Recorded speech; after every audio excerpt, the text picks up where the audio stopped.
Hello and welcome to the next episode of DDR, a podcast all about your favorite Drow, Drizzt Do'Urden. My name is Justin, and in this episode, we will be diving deep into Chapter 2 of Homeland, discussing all of our favorite plot points, characters, and more. And my name is Jeffrey, the other half of this dynamic duo. You get it? Die? Like dice? Jeffrey, die like your character just died. Oh, well, I guess I'm going to have to roll another sheet with my dice. I bet you can't tell that we're huge fans of Dungeons & Dragons. One of the things we're going to do with this chapter and all of the ensuing chapters that we go through is we're going to try to take a look at how it relates to that tabletop game. Excuse me. And following along with the show is very easy. Just grab a copy of the book, read the next chapter, and tune in. But remember, we want to hear your thoughts as well. Share your favorite parts of the chapter via email at drizztdoneright@gmail.com. Or better yet, you can be part of the ongoing discussion on our very own Discord. The link is in the podcast description, where you can find the invitation to come join our podcast and be part of this discussion. All right. If you raise an interesting point about the chapter, we might just throw a few things out of our bag of holding so we can squeeze in a mention for you. Which we will do if you email us or get on our Discord. We will absolutely bring you up in this podcast. Promise. All right, Jeff. So how are you doing? What are you doing these days? Well, sitting down, doing a podcast with my brother-in-law. Oh, man. Reading some books. What a coincidence.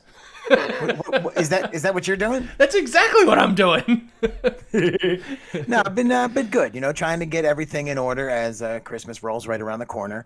Not doing anything huge or major for the holidays, but spending time with people I care and love. And it's funny because as I get older, I realize it's not so much about the presents. It's not so much about the glitz and glamour. And let me say the cliche things. It's about love and family. Oh, absolutely. But one of the things that I absolutely love to do, having little kids, it is still very much about the presents. Seeing them open up presents and just be like, oh, and just like, yeah. Oh, it's great. I love it.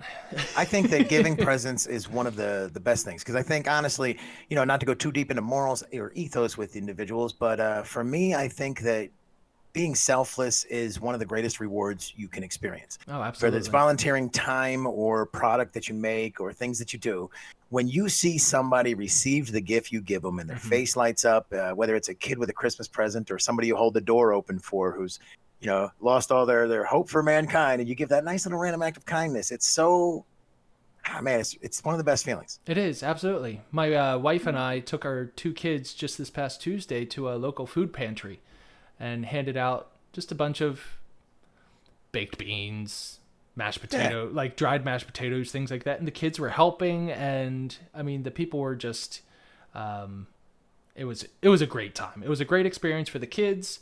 And yeah, it was great. I encourage anyone that's listening to go to a food pantry sometime and help out. It's very rewarding. It's one of the more beautiful things about being a community, I think, absolutely. In my mind. Absolutely. It's not just about where you live. It's about the people that live around you and how you help one another weather the tough times and celebrate the good times. Yeah. And the more you get a chance to interact and do that, I think the more you should take advantage of it, for sure. Absolutely. All right. Well, we could talk about this for an hour. No problem. But we do have a show to do. We do have a show to do, so let's go ahead and get started. We'll start off here with the Drizzt. So now we get to the Drizzt. It's the part of the show where we take a look at this week's chapter and break it down to give you the Drizzt of it. Love it. Love it, Jeffrey. When we break in, we're going to see in scene one where it starts out, Dynan's going to be leading a parade of Drow soldiers and the lesser races. Goblins, orcs, and bugbears. Oh my. So this once-in-a-decade attack's going to help bump House Do'Urden up to number 9. Victory and will bring approval, while failure brings eradication. What did you think about that when you started, when it came out to you? When I was reading scene 1? Yeah. Knowing the possibility of them messing up, and then, I mean... All eyes are on them, but literally no eyes are technically on them. I know, it's eyes from the shadows. It's such a weird concept to me. I just don't... I have a really hard time grasping, because it's like, they all, the whole city knows you're doing it. But it's like, Right. but everyone's backs are turned. They're just like, go ahead, you're good. Like Dynan himself is leading about 60 Drow warriors, and I How think do it was you like hide 200 that? or 250 of the other races. Right. And there's no way. That's not even the large invading force. That's just his. Right. Exactly. So it's like, okay, Menzo Baron's on. Everyone knows. What is this? I don't know. So then Matron Malice, she leads an unholy circle of 8 and a chant in unison to Lolth to aid in the struggle. The mental link of Vierna and Tadinan lets them know that the battle is on. I love the mental link idea. Like Absolutely. it's like cast message, I guess, with limitless range. Right. Limitless range and limitless amount of time. Like it's constant, right? I mean, I guess they just maintain concentration essentially, and they maintain. I'm not sure link. if they ever say that they like speak in messages, but I think for sure that they know emotions through the bond. It would at least have to be emotions after what we hear later on, what happens, and then it's like, oh, mental link, and they know, like, it's at least emotions.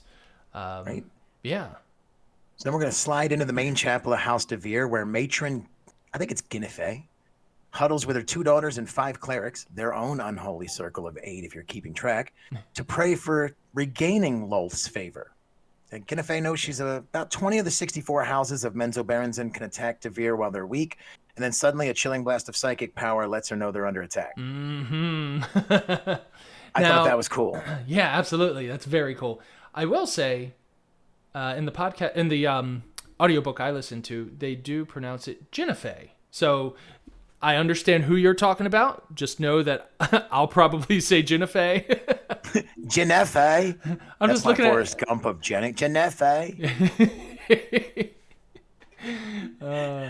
That's all right. Look, sometimes I'm going to go left, you go right. We'll figure out somewhere in the middle. And if anybody ever actually has the correct enunciations, if anybody has different ways that they know it's said or think it's said, you can go ahead and shoot us an email. Where? Email us, DrizzDoneRight@gmail.com. Join our Discord. Link is in the description. Link is in the description. You need that invitation to join. Need that invitation, apparently. I did not know that at episode 0. That's why we're mentioning it so much to you guys now. Mm-hmm. So, one thing I wanted to say here. Excuse me. So, a chilling blast of psychic power lets her know they are under attack. Where's that psychic power coming from? The unholy circle of 8 that Matron Malice is getting the magic on with. Isn't that crazy? Like, I mean, they're in the same city, but that's a pretty far distance, and all of a sudden it's just like they're standing here in this huddle and they're able to just like blast her with this psychic power. Like, and that's really I think cool. The first time you see any kind of manifestation of Lolth's favor per se, the ability or the scale of the magic. Because again, there's 2 circles of 8. House DeVir's over there praying away, doing the same thing, but they're overwhelmed, right? Or not overwhelmed at first, but their line to Lolth is broken, right? Essentially, yeah. So then Dynan's going to lead the troops stealthily through the poorly guarded courtyard. That it almost became a goat yard because sometimes words run together. That would have been a really cool visual. A yard of goats. Oh yeah, it's not. It's mushrooms and such. You get to find the shriekers and everything else that are out there. Yep. Really, really cool as they lay out the defenses of House DeVir. The armed slaves, the orcs, bugbears, and goblins, oh my, are used as trap fodder as they go across. That's insane. Because I mean, one of the statements in the book was in this chapter, they fear the wrath of the Drow more than they fear death, so they go along with it, right? And it's just like, oh man. It's very much like I guess, and I'm paraphrasing here, but I think like in World War II Russia, where like they would point the gun at you and say you have to go attack the other guy or we'll shoot you, and it's like you just get this sense they had no choice, and you know what, they're just going to charge ahead and hope to the best outcome they can get, right? And it's crazy to me because this makes the Drow just laugh. Like it's kind of like a sense of entertainment for them. Yep. Because there's a goblin walking along that all of a sudden just gets vaporized, right? I forget what from, some kind of trap, but well, some of the mushrooms or some of the, I guess, the wardings around the mushroom field. That's what it was. Are like flashes of not explosions, but like these goblins, orcs, or bugbears out of existence. Like they're gone. Yeah. And I just imagine it's kind of like landmines, you know, like there they go, poof, Yep. and then there's the Drow going, oh, there goes a Exactly. bugbear, he flew. It's like, oh my, it's just so repulsive, kind of, Yeah. when you think about the No, character absolutely. that has to laugh at that. Mm-hmm. Like then all of the 60 Drows, they turn around and cast a globe of darkness to blot out the perimeter from the prying eyes to ensure secrecy. I thought Mm-hmm. that was amazing. Like you can see that. I mean, these globes of darkness, these just massive spheres of darkness covering the entire house. Like, oh, it's so cool. Yeah, and it's like, you know, can't see in it, can't see out of it, as we mentioned on the previous chapter. That Yep. that infravision that they have, all gone. It's all just under the cloak of secrecy now. Yep. And then Risen and Dynan, not Risen, Nalfine and Dynan high five at their easy victory they're accomplishing at the moment. So then we move on for Zach floating above the House of DeVir, kind of like, in my mind, it's a cheap Wonder Woman thing, you know, with the invisible jet. Now, is he invisible? No, I don't think so. I think Oh, okay. he is just kind of, if you were to see him, he'd look kind of like a vampire from the Lost Boys up on the top of the cave, just Gotcha. hovering. Gotcha. You know, I think that he is wearing the cold spell from Breeza, so he appears That's why slightly camouflaged. Yeah, my reading comprehension is not always 100%. And so I think I interpreted that as, hey, he's invisible inside this summoned creature. But we'll talk more about that later. Because she was doing two different spells on him, or Right. two different spells in that chapter when they did that, and I thought it was really cool. That's also really part of the reason we do this deep dive, people. You know, maybe you get to read the book and there's some things that you might miss, and we're just gonna drag them along with you Yeah. and make you check it out. Absolutely. So he's up there hanging out, watching House Do'Urden just go to town on these defenses, and it's a quick blitz. Then he's going to descend into the battle with Breeze's magic on him. Is like we mentioned, is kind of active camouflage. It's cloaking because they see with infravision. Right. So since he doesn't have body heat, they really can't see him. You Yep. can see, I guess, movement, but not really. I mean, he might as well be invisible. And then he goes on this little journey, kind of like Frodo. He's going to go slay a giant spider. And then he signals Malice via that super cool link to Breeza he's got to step up their work, because they know that the battle's starting to cool down. They don't have the advantage as much. Matron Malice is struggling with the incoming child that we do not know the name of. No idea who that is. She can feel kind of her concentration on the spell just slipping out of her control. She's actually trying to use the pain of her birth to boost the magic. It's never really been done before except in legend for the Drow. And when you think about the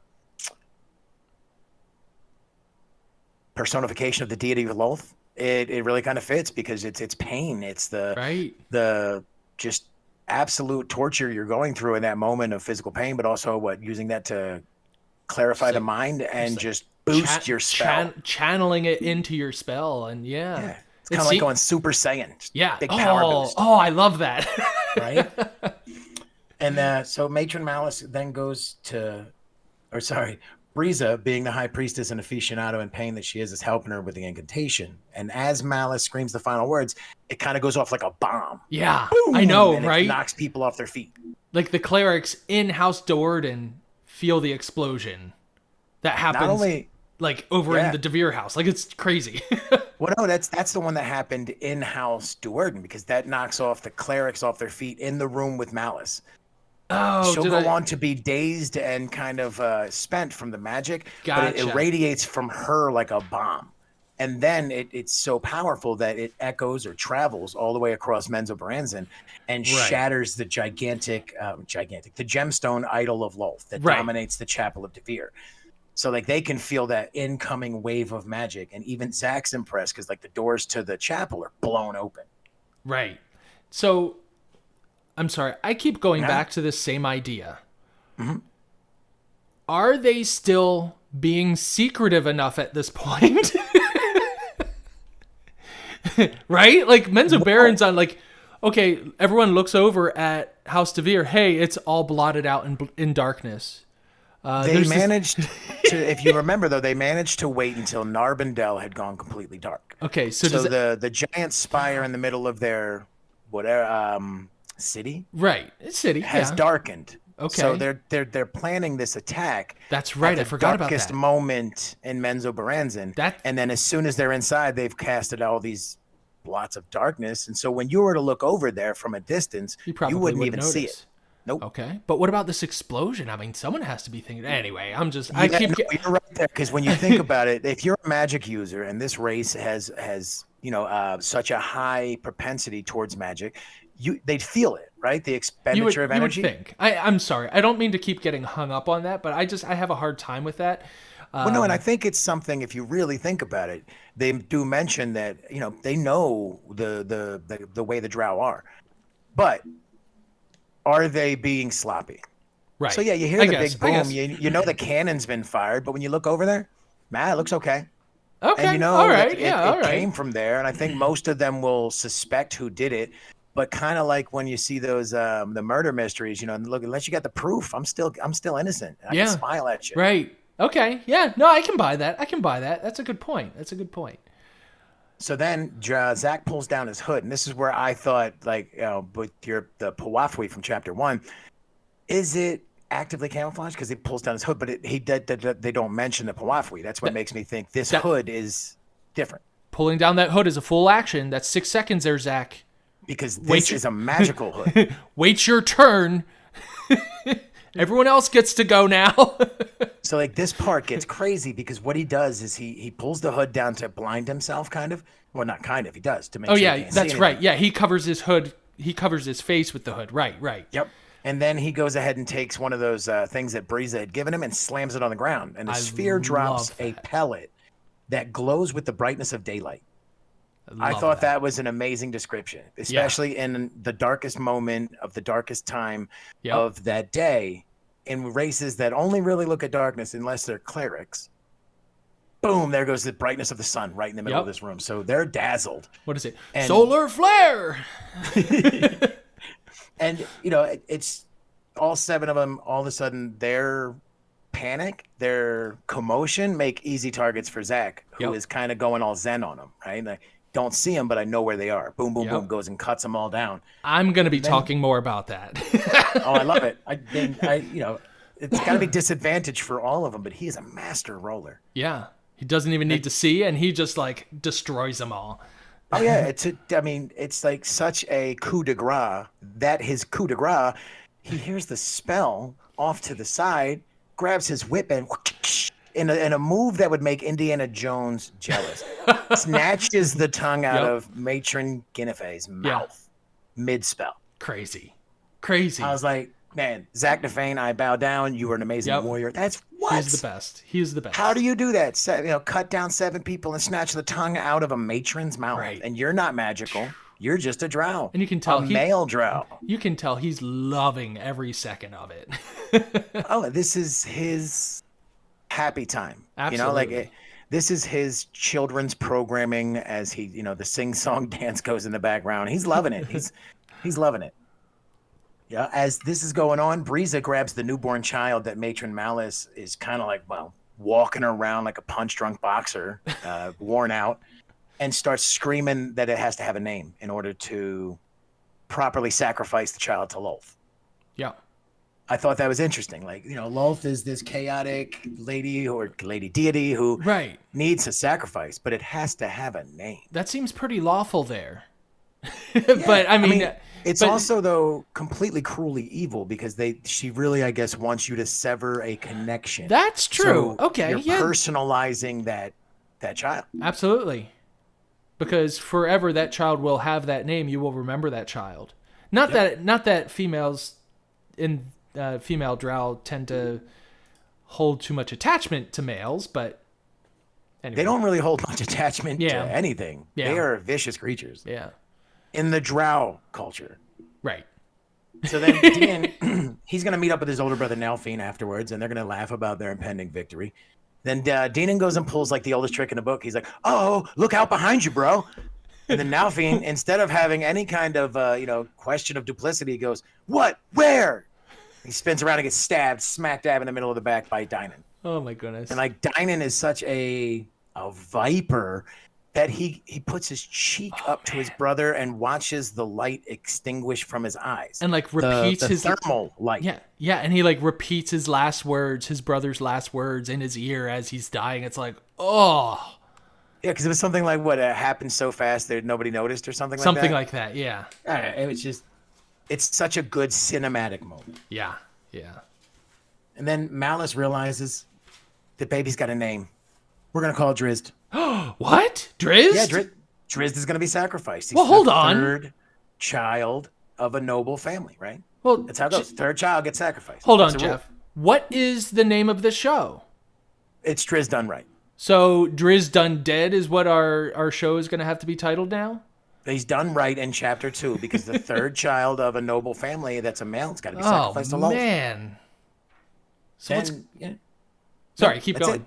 It's the end of the book. That's it. The quickest podcast. All right. Well, ever. guys, it was nice for you listening. Roll credits. Actually, it does turn out that, not only does Briza have a link to Zaknafane, but Maya was actually linked to Nalfine. So when Nalfine gets killed, she realizes that he's dead. And turns out that Drizzt is no longer the third son of a noble family. Yep. Dynan is now elder boy, and Drizzt becomes second boy. There we go. This really, really upsets Briza, by the way, because Briza is full kill mode. Oh, man. She's ready to slaughter this tiny baby. Yeah, and she is about it. She's bowdy. She's ready to just go ahead and throw the baby right into the wood chipper because, you know what, you got to please Lolth. And that is exactly a testament to her dedication to being a high priestess of Lolth. Yeah. Well, she doesn't want to fall under, she wants to keep the favor of Lolth, right? Otherwise, you could very quickly become House DeVir. Exactly. And I think that the way that this chapter ends is beautiful, because what happens is that after the battle rages and ebbs, right? Everything's been rounded up. Zach watches the kill squads go roaming through the House DeVir, because again, no survivors. If they're common, sure, but no survivors. Right. No nobles. Yep. So he watches the clerics walk around and cast spell, and I guess kind of like, it's not detect magic, obviously, but like detect noble. And it kicks open the door, and the soldiers go in there and stab, make a quick noble salad. And Zach just is almost like detached at that moment, just walking by, and it hurts him, but it's kind of like bouncing off of him, a kind of deal. Like he's so numb to everything. And I do want to talk about that. That's part of my dim light. So yeah. Like Zach, he goes on and finds out that Nalfine's dead, and being a Drow, he automatically suspects Dynan because he knows that the nature of Drow is to be duplicitous, and that assassinations are favored by Lolth. And then what's really creepy here is that like the slaves they lost in the fighting were more than replaced by the slaves that they won from House DeVir, and they're gonna go stash these guys in their house for a couple of months and then wheel them out as when the fall of House DeVir has become like this old myth. Exactly. Told. But then, right, a little creepy, is that the dead are necromancied. Yeah, right? They're raised. That's crazy. So I totally forgot about that until you started like hinting toward it. I was like, oh, right, I forgot about that. This is psychotic, right? Because you're like, man, how do you eradicate an entire house and nobody finds a trace? Well, you animate the dead and have them walk back to House Do'Urden. Yeah. And then the ones that don't make it, they become butchered and maybe they get burned up, tossed away. Right. But the ones that do, they continue to work them as zombies in the house, and they go do labor. And it's like, oh my gosh, this society is so vicious that not only do they use you as fodder, not only do they work you to death and kill everything around them like a school of piranhas on the hunt, they will take your dead corpse and let it continue to work until the rot takes over. They don't just work you to death. They work you beyond death. Yeah. So if you think about it, they give you a 401k, you die, they take it, they keep working you, so they've profited off you like 3 times. Exactly. Like vicious people. That's a good business model. We should look into that. Right. Step 1, destroy everyone else. Step 2, animate corpses. Step 3, profit. Exactly. So easy. Right? Well, that's the Drizzt of this. He might actually be on it with Neuralink. I was gonna say. But that's about the Drizzt of the chapter. Hey, and so sorry, I just need to interrupt. No, Elon, if you are listening, feel free to email us. Where can they email us at, Jeffrey? I don't know because he might know. It's Drizzt Done Right at gmail.com. Go Fire ahead. away, Elon. We dare you. Oh, no. That's the gist of that chapter. Then, Justin, why don't you Awesome. go ahead and rock us into the dim light reel?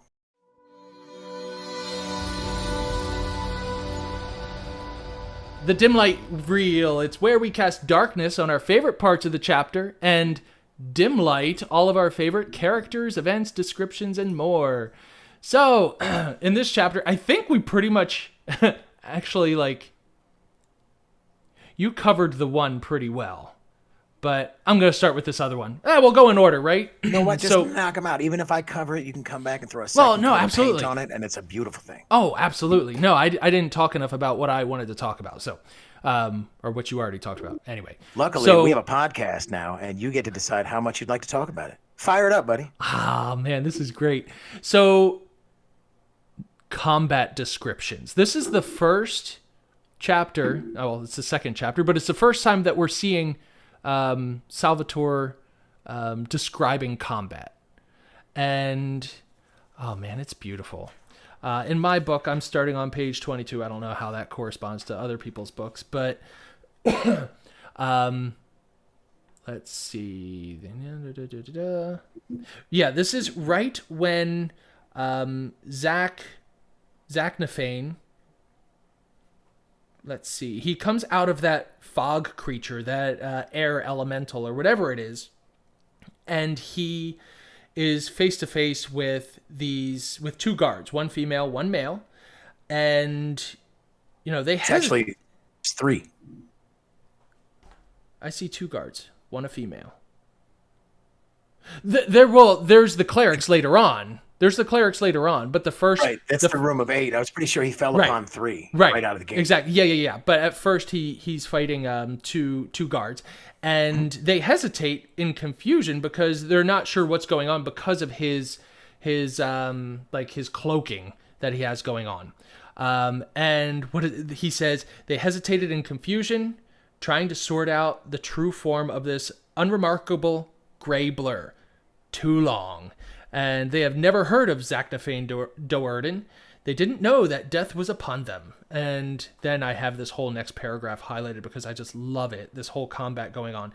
Zach's whip flashed out, catching and gashing the female's throat, while his other hand walked his sword through a series of masterful thrusts and parries that put the male off balance.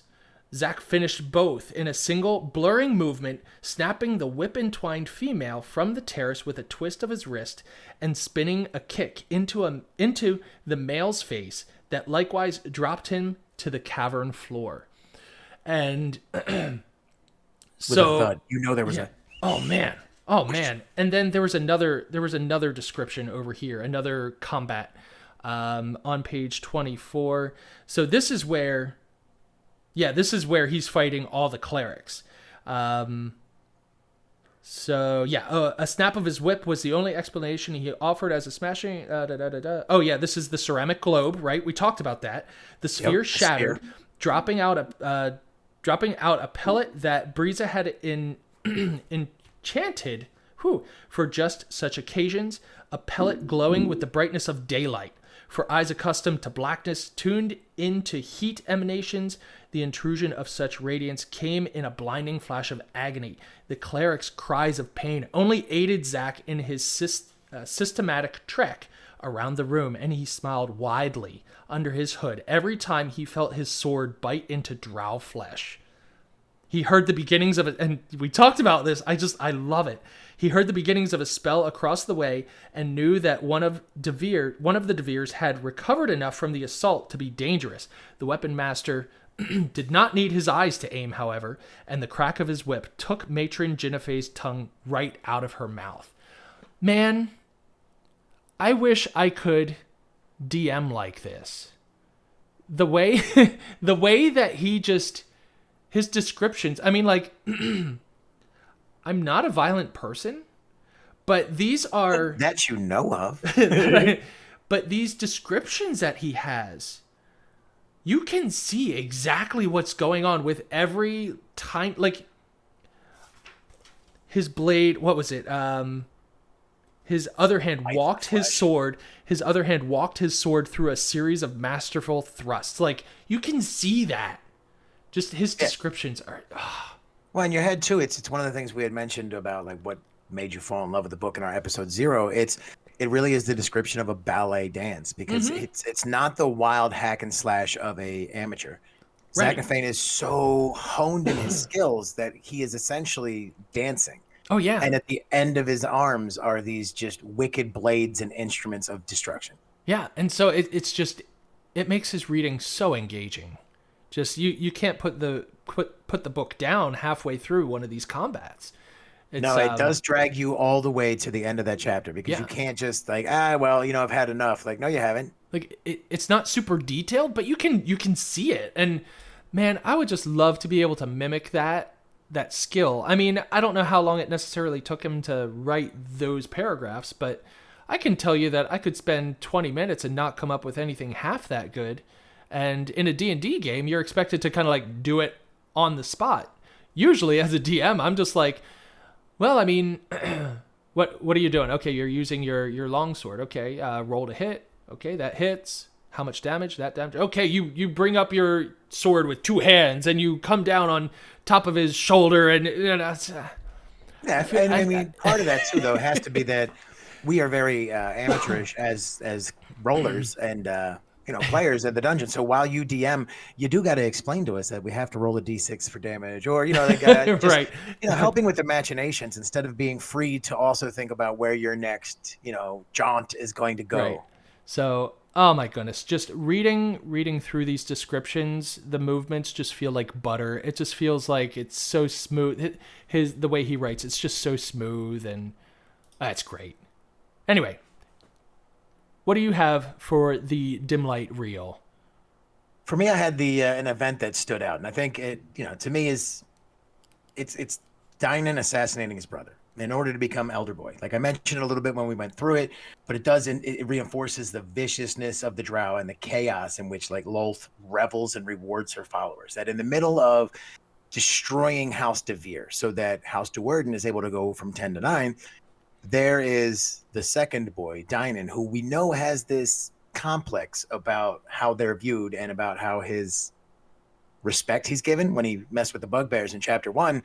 And Dynan's taken advantage of this moment to kill his brother and ascend to the most powerful male position in the nobility of House Do'Urden. That's his idea of celebrating. Is let me kill my older brother. And how does he do it? What does he do? He takes the knife and stabs him right in the back. Well, before that, he pulls the oldest trick in the book. They're looking at each other and they know that everything has just gone down. And they're laughing. It was so easy. We just destroyed him, cut him through like butter, and then all of a sudden, Dynan gets this like look in his eyes, and he feigns being scared, and he's like, "Hey, what is that behind you?" And then there's Nalfine like, "Huh?" And he turns around, looking behind him, nice and slow. He totally pulled a, "Hey, your shoe's untied." He looked down, and instead of getting bopped on the nose with a finger, he got killed. Yeah, stabbed in the back. Like, wow. How long? Sorry. That was the moment inside the chapter of a vicious chapter where it just kind of jumped out at me, and I was like, wow. I mean, but yeah, you know what? Zach ripped out somebody's tongue and killed a whole bunch of clerics, but he didn't stab the kids in the closet. But even that, they're just kind of following their job, doing what they think. But no, here's Dynan just ascending to glory by assassinating his family. So I don't remember the chapter giving any indication, but how long do you think he was contemplating this? Probably since he understood what a Drow was.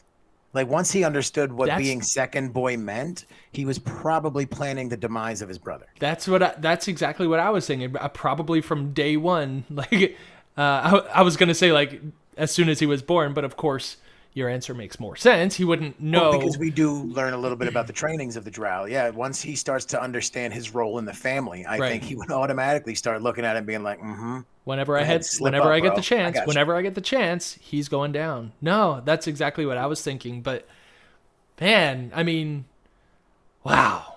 That's so brutal. That is so Right. brutal. I mean, the mask he has to wear everywhere he goes, Yeah. right? Because he can't let his brother see the jealousy he projects towards him. Because Right. again, like Right. it's okay as long as no one has the proof and Exactly. sees you do it explicitly. And it was so easy. Hey, he got killed by one of the DeVirs, but it's okay. I killed that DeVir. You know, like what an easy cover up. And like even Zach Nafane knows basically in his heart what happened, but he can't prove it, so he can't say anything. Yeah. I mean, I guess Zach Nafane, being who he is, could just go ahead and go wild and just kill Dynan, but Yeah, there's no reason, and it would be the end of Zach Nafane. Right. What a weird way to go. He might as well just keep on having fun slaughtering clerics. Right. So at one point, while you were talking about that event, you brought up the clerics and the soldiers and Zach looking for any more nobles within House DeVir. And that was the other dim light that I had that I wanted to talk about. So the Do'Urden clerics, the soldiers, and Zach, they started combing the house, combing House DeVir, searching for nobles. They were using those detection spells, whatever that was, detect life or whatever.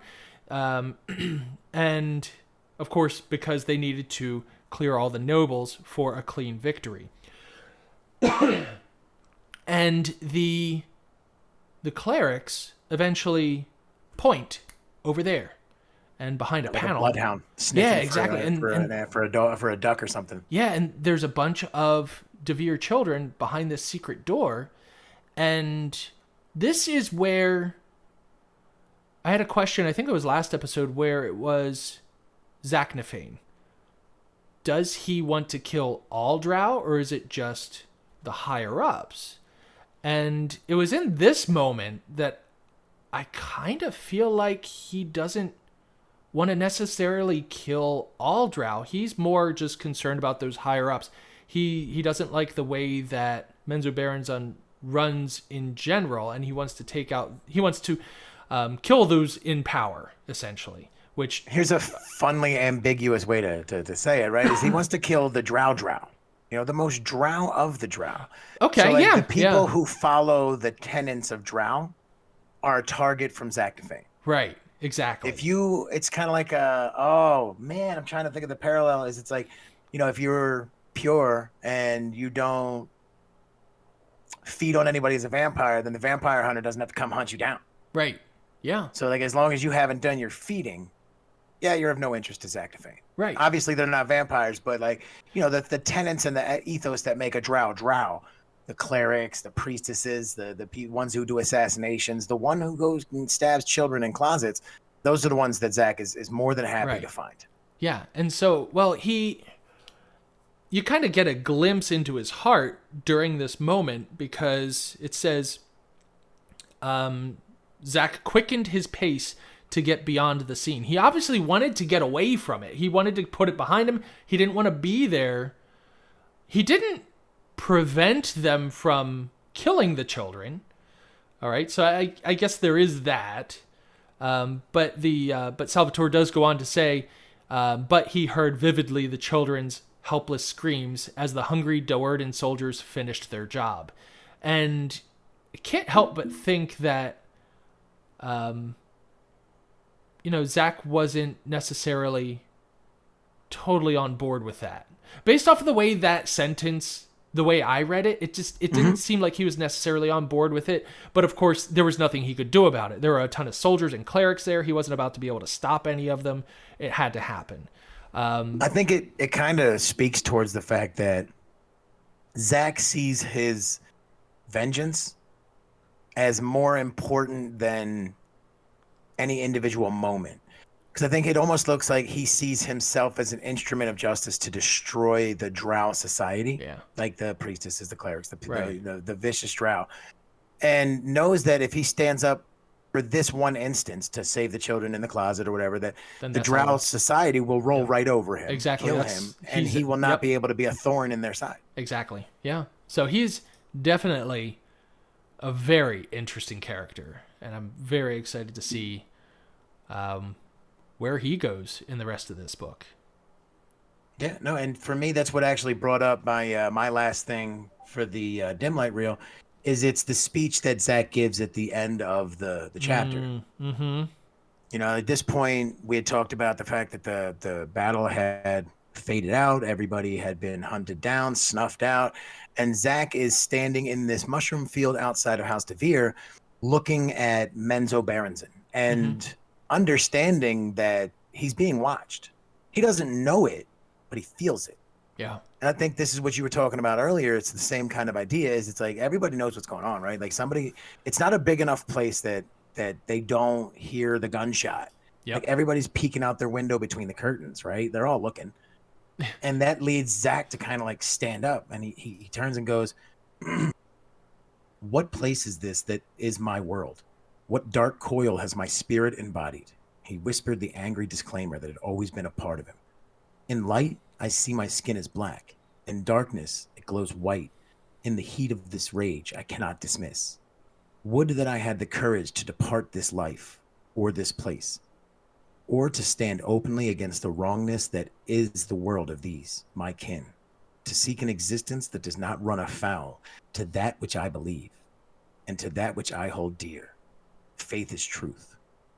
I was like, it still gives me goosebumps just to reread it. Like, as I, wrote it on the computer, as he had written it that I read originally. Ooh. Yeah. So he wants out. He obviously wants out of this, whatever this is. Yeah. He doesn't feel comfortable in this Drow society. I mean, we learned that they live their existence mostly inside of Menzo Berenzon, right? They're not just getting on the highway and rolling out into the Underdark. They're separated from other places. Like, they haven't mentioned how they're really formed and stuff like that, and how Menzo Berenzon gets everything into it. But we kind of get the feeling that they're not leaving home and going on a road trip. Right. They're just kind of like, Zach might be a few hundred years old, but other than maybe wars or raiding parties, he's probably never really been outside of Menzo Berenzon. Right. Yeah. And so he's just feels like the oppressed shackles of his society that, tell him that he's got to assassinate those above him or carve out his legacy of those around him at all costs in order to curry the favor of a goddess that he doesn't really, I think, not believe in the, he knows she blesses the priestess and clerics. He knows she tangibly touches the world, but he doesn't, I think, believe in her tenets. Right. And, I think that it paints such an interesting character, for sure. Absolutely. Definitely one of the more interesting characters thus far. Now, as far as the dim light reel, as we reach the end of that, what do you think about the dungeon delve?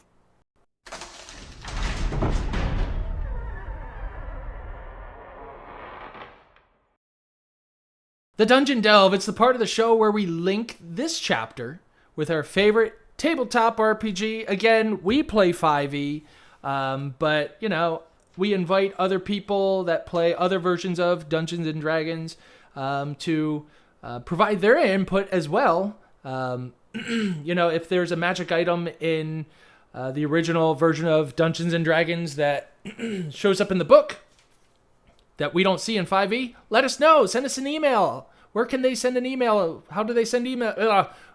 You know what I'm trying to say. Where can they send us an email, Jeffrey? They send them via computer or cell phone. Man, do you guys have those?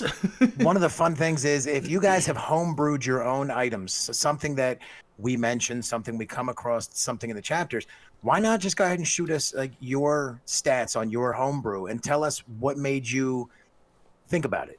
So yeah, send us feel those free to blocks. interact with us and let us know. Let us know how they work in the game as well. If they're too overpowered, or let us know what situation you use them in. That'd be We awesome. would love to hear fun stories about how it went right, or really how it went wrong. Those stories you can send us to at drizztdoneright@gmail.com. Or join our Discord. Just look in the description of the podcast and click on the invitation. Get that invitation. All right. So, as far as the Dungeon Delve goes, I really got hung up on that cloud creature that Breeza summoned. This cloud creature, I couldn't quite figure out. I went through the description of it a few times trying to figure out what this thing was. The closest thing I got to it was it's an air elemental. So I looked in the monster manual. It's on page 124 of the monster manual, and in reading the stat block on air elementals, and let's see, I have it here. Where is it? I'm not on the right. Oh, sure I am. Yeah, there's a whole 2, 3, 4, 5 paragraphs on elementals in general. And after reading some of those, reading through that, reading about air elementals, it doesn't seem like they necessarily do what was happening in the book. And so, I mean, like homebrew, awesome, cool. You can fly with your air elemental. I love it. That's great. When I looked on Forgotten Realms fandom, what is that? Like there's a fandom website for Forgotten Realms, and there's a Drizzt Do'Urden page, and it says she's able to summon an air elemental. And so I was like, oh, cool, I got it right. And so, I mean, that being said, Salvatore's version here of an air elemental seems way cooler than 5e's.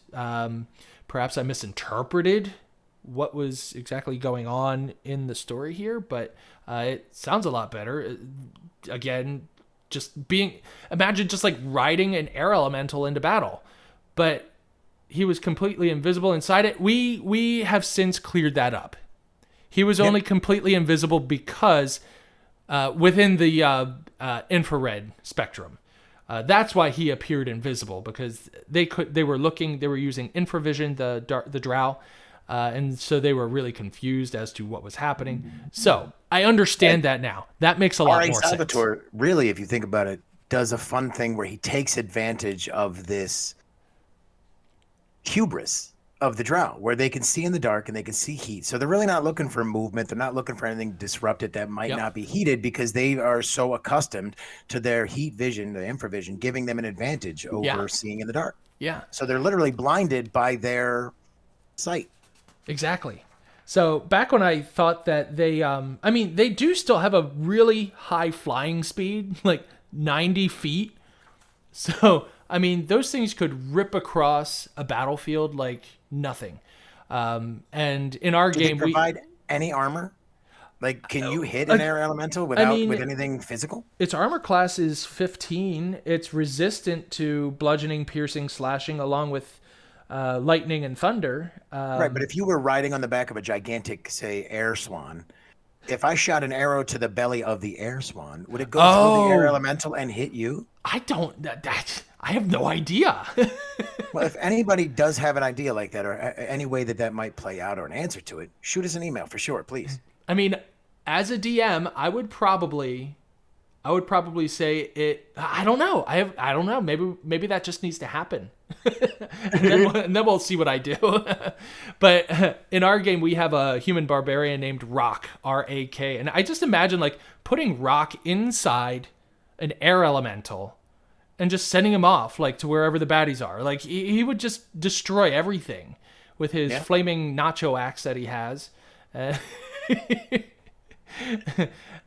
yeah, if anyone has a more accurate representation of Salvatore's elemental, I believe it is this air elemental. But if there's something else out there that someone knows that's more specific, send us an email. Let us know what exactly Drizzt is summoning here. Jeffrey, what do you have for the Dungeon Delve? For me, it was the mushroom I mentioned earlier, the thing we called a shrieker. It was really cool. It's on page 137 for the fungi description. The mushroom sentries are set up outside of House DeVir, and they look just, I believe, like all the other mushrooms, except like every fifth one is what they called the shrieker. Right. So the Drow used their magical darts to silence them before they started their attack on DeVir. But it turns out if you get within, what is it, 30 feet of it lets out a shriek that'll cover 300 feet. So in a society where you must not let anybody know you're attacking the house, the shrieker is a horrible thing. It's a great defense. Yeah. And go ahead. Sorry, I was just going to say, well, I think you got the stat block there pretty good. It's not a difficult creature to kill. It's only an armor class of 5, hit points of 13, and a challenge rating of 0. Like, this thing is... But I think what makes it so challenging is its false appearance. Yep. So it looks just like every other ordinary fungus as long as it remains motionless. right. And so it's like, okay, I mean, they during the attack, they were expertly going through this mushroom field and taking them out. But Yeah, I it makes guess you wonder how they knew they were shriekers, though, right? Because I if they mean, look like everything else, they're hitting them from outside the 30-foot range. So the blind sight would have no effect because the blind right. sight is when they're able to perceive their surroundings without sight Yeah, in that 30-foot range. So the crossbows allowed the drow to stay outside of that. right.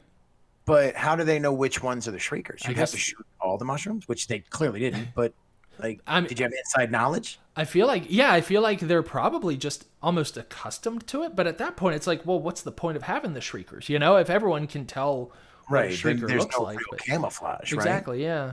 So But I just thought interesting. it was really cool to think about, like, there's these creeping drow coming through the fields over there, right? And then all of a sudden, this just squelching, ear-splitting And sound just and goes off.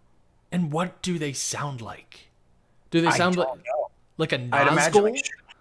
like, have you ever heard an Aztec death whistle? No, I don't think so. Oh, you should check that out. It Oh is a man. horrifying sound. So So I'll quick, put that in. I'll put quick that side in. trail. I'll clip that in right here.